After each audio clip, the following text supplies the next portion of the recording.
A couple of years ago, when the women's ministry leader decided to set that ministry aside, Bev Moyer had offered to take it, but had said she had a really different idea for it, and nothing like we had done before.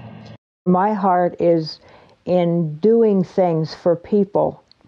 So I said I would do it, but I couldn't do it alone. And so then I was praying in the kitchen and asking the Lord, oh, if I'm going to do this, you're going to have to show me what you want me to do. And I had some ideas, but I didn't know what to do about it.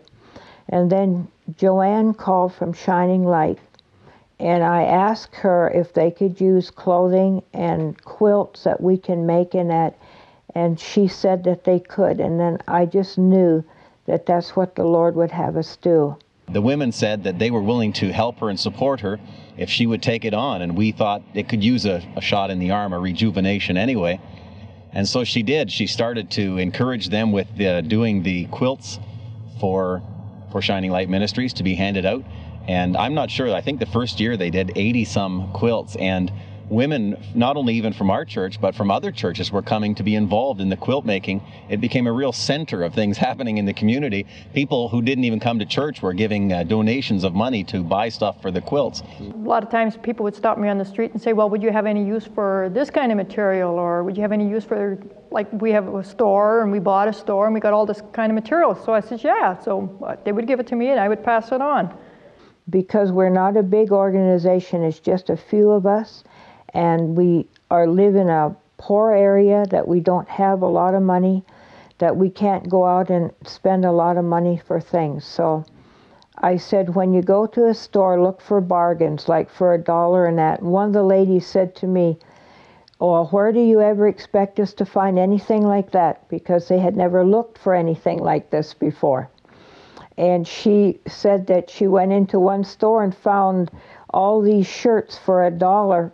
And I said, yes, when God is in something, the bargains are there.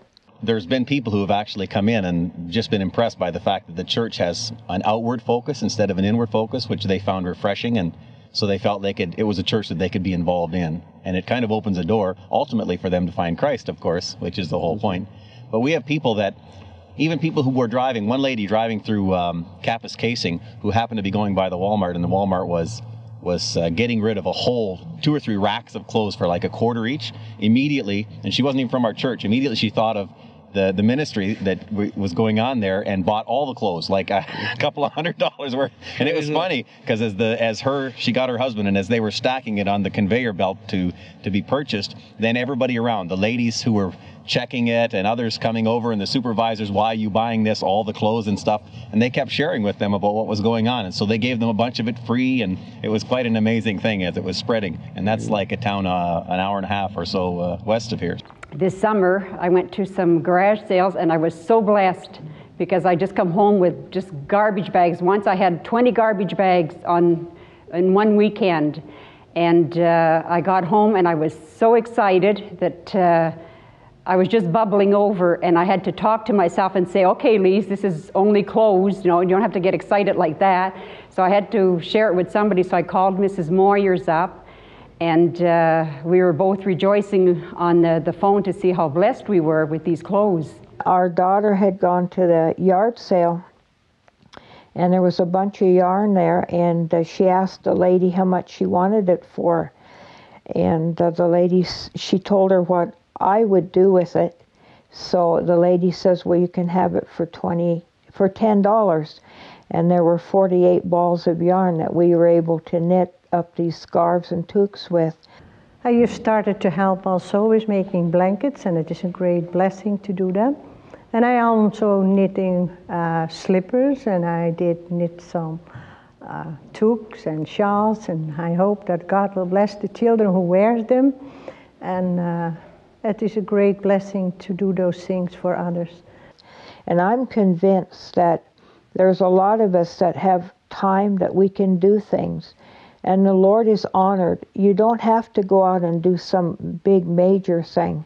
But when the Lord lays something on your heart, He wants you to do something about it.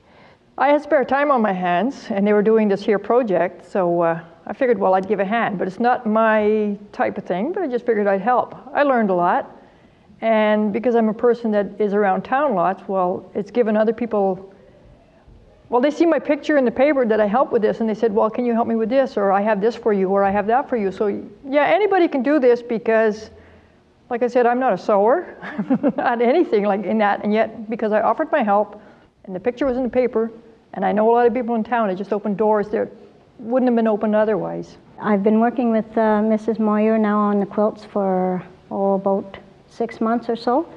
And when I first started, I didn't know absolutely nothing about it. And she's been teaching me, and I just love doing this stuff for those kids. And I'm just knowing that it's going to someone that really needs it. It's a real blessing for me. When I saw these little children and their mothers and grandmothers in such misery and destitution, that I'm so happy and so blessed to be a part of them. And I thank God that there are people like Bev and others like myself that are able to do things to help these poor folks. I do this too because I think it's so awesome to be able to help these children. And we may not ever be able to see these children here on earth, but I have a feeling that when we get to heaven, we're going to get these little kids coming up to us and say, oh, thank you so much for giving, us food and clothes, and I think that's great. And we are so blessed here, and it's such a blessing to be able to pass it on, and because we don't need, our home is not here on earth, our home is in heaven, and we don't need a whole lot, and we are so blessed, so let's just pass it on, and I think that's really great. You don't have to go out and do some big major thing, but when the Lord lays something on your heart, He wants you to do something about it. So I mean, if you see a need, like for the orphans, and that if you can sew clothing or whatever, I mean, and God lays it upon your heart, He wants us to be found faithful in doing that. And that's what we found in our women's group, that God has blessed us with, because He's given us a vision and we've worked on it.